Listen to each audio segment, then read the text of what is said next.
This video is sponsored by War Thunder. In one day, the enemy smashed through the defenses of the American First Army on a 45-mile front and was biting deep into Luxembourg and Belgium. In 24 hours, the initiative changed hands, and the German army, which had put the word blitzkrieg into all languages, unleashed its desperate offensive.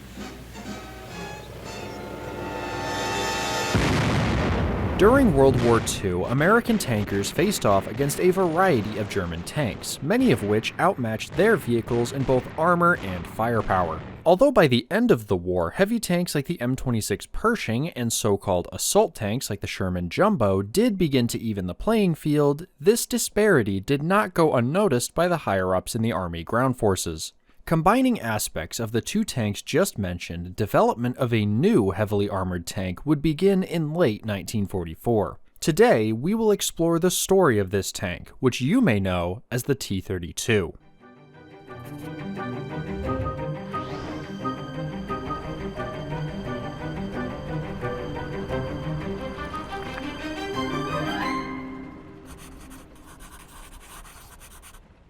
Like the inspiration behind its creation, the story of the T-32 is itself a story of two tanks. The successes of the aforementioned Sherman Jumbo and M26 Pershing, classified as a heavy tank until after the war, proved the value of having a tank featuring heavier armor, as well as the benefits of that tank sharing parts with the standard tank in service with the Army. Rather than needing to ship loads of specialized parts for an assault tank, the Jumbo was built almost entirely using the exact same parts used for the regular Sherman. With the M26 finally entering service to eventually replace the M4 Sherman though, this new design would apply that concept to the new platform. 45 tons of fighting machine, a mobile fortress ready to ferret out the enemy in any type of terrain. It's a good thing the T26E5 is fighting the war on our side.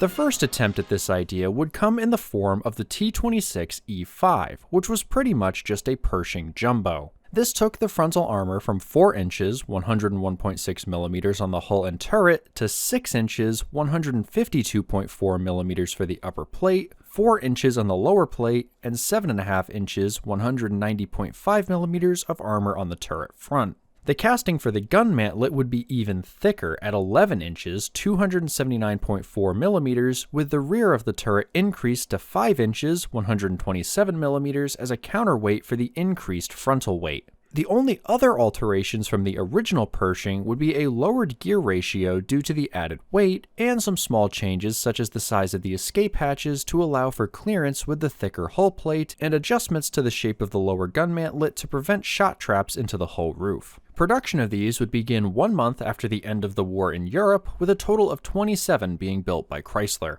These would never enter service, however, with the need for such a vehicle now gone with the surrender of Japan in September of 1945. The small production batch were used for various testing purposes, and sadly none remain today that we know of. Though both this vehicle and its successor, the T-32, do still live on thanks to today's sponsor, War Thunder, which is not only the most comprehensive vehicle combat game, but is also available completely free on PC, consoles, or even your mobile device. Besides the T26E5 and T32, War Thunder features over 2,500 armored vehicles, aircraft, and ships. Not only are these recreated with detailed models, realistic graphics, and authentic sounds, they each feature a complex damage model, meaning a hit doesn't chip away at a health bar, but rather damages the critical components inside and out.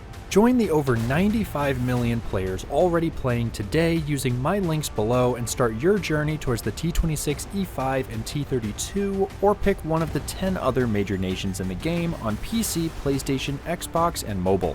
To help you get started, or for those returning that haven't played in at least 6 months, you'll get a massive bonus pack including multiple premium vehicles, 7 days of premium account, 100,000 Silver Lions, and the exclusive Eagle of Valor decal for PC and consoles. This bonus is only available for a limited time, so be sure to grab it soon. Huge thanks to War Thunder for sponsoring this portion of the video. Now let's get back into the story of the T-32. Even prior to the first T26E5 being completed, an alternative design was being discussed. This would similarly use shared parts with the Pershing while pushing further to not just offer improved armor, but also a more powerful engine and better firepower. Due to the fact that the former design shared the same Ford GAF V8 engine producing 500 horsepower while weighing an additional 5 tons, this negatively impacted the overall mobility of the tank. This was all learned after the T-32 was already well into development though, with 2 prototypes approved in April of 1945. The design of the new heavy tank would borrow elements from both the M26 and heavy tanks T29 and T30, which had entered development earlier in 1944. These included the new cross-drive transmission and the Ford GAC V12 engine, increasing the horsepower output to 810. The suspension parts remained shared with the Pershing, but it would now feature 7 road wheels per side, with the hull being lengthened to accommodate the larger engine. To accommodate the greater mass of the tank, the T80E1 tracks from the Pershing were used, with 5-inch track extenders installed. Speaking of the weight, this came from the new turret and frontal hull armor, with it featuring 5 inches, 127mm on the upper casting, and the turret being 11 3/4 inches, 290.5mm on the front, 7 3/4 inches, 197mm on the sides, and 6 inches, 152.4mm on the rear. With the new turret also came a new gun in the form of the 90mm T26E5, a variant of the 90mm fitted to the T26E4 Super Pershing that used 2-piece ammunition. Despite being the most powerful US tank gun to see use during the war, the performance of this gun was still insufficient to deal with heavily armored tanks like the Tiger II, but was fairly comparable to the Long 88 used by that vehicle. This would prove to be a sticking point in regards to the T-32's design, but we'll come back to that later in the video. Just like the Pershing, the T-32s and T26E5 would both retain a 5-man crew with 3 in the turret and 2 in the hull. As for ammunition, the long 90mm was able to deliver the 24-pound T43 armor-piercing shell with a muzzle velocity of 3,200 feet per second, or 3,750 feet per second when firing the 16.7-pound high-velocity armor-piercing T44 shell. At 1,000 yards, these could defeat 6.2 inches, 157.5mm, and 9.2 inches, 233.7mm of armor sloped at 30 degrees. High explosive was also available with the T42 shell. Other than the main gun, the crew also had access to a roof-mounted 50 caliber machine gun and a coaxial 30 cal MG.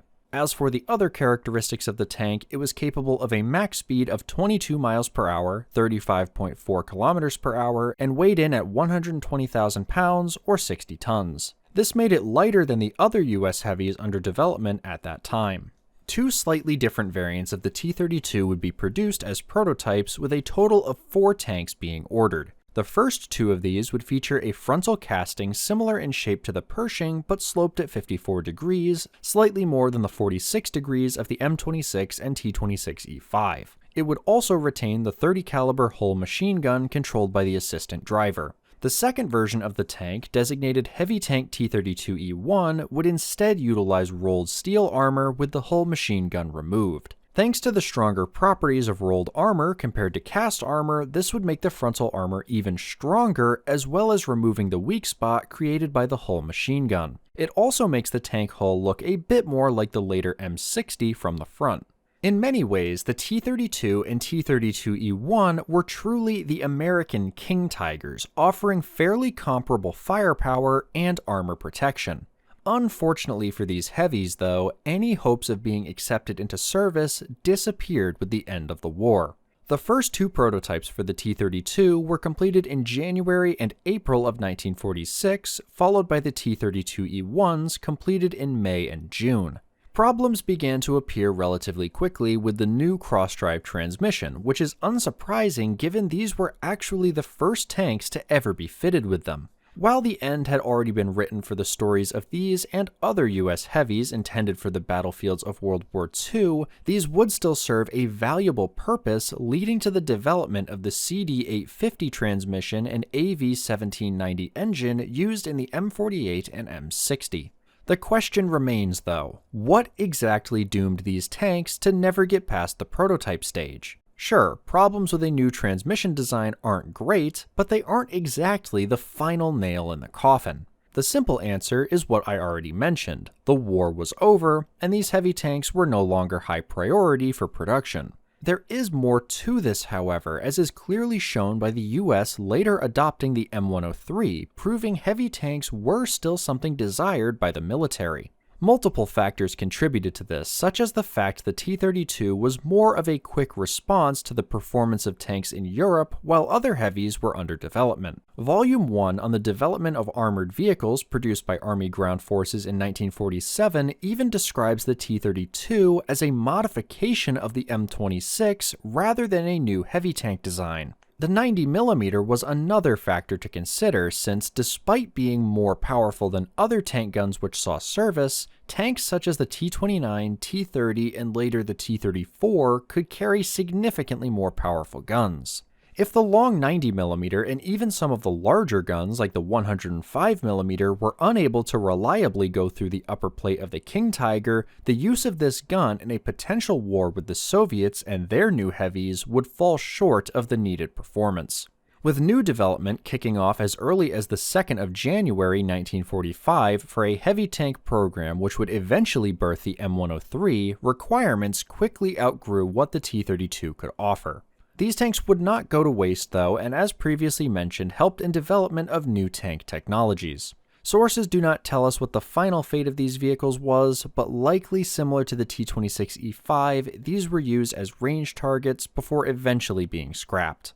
So what do you think of the T-32? Was it a tank that should have continued development, or something best left behind in favor of new designs? Let me know down in the comments, and while you're down there, don't forget to use my link to start playing War Thunder for free on your PC, PlayStation, Xbox, or mobile device to get that massive bonus for new and returning players on PC or console who haven't played in 6 months. Huge thanks again to them for sponsoring, and I hope to see you on the battlefield. You can also check out my brand new shop at ConeOfArc.store to fill all your Kobe needs and get a free tanky keychain with every order over $45. I'm not sure exactly when this video will be out, but there may still be time for some last-minute Christmas orders. Huge thanks, as always, to all of you for watching and to my ConelyFans who generously support this content. If you enjoyed this video, check out my previous ones on other US heavies like the M6 or Super Pershing, or YouTube thinks you'll like one of these on your screen now. Hope to see you there or in my next video.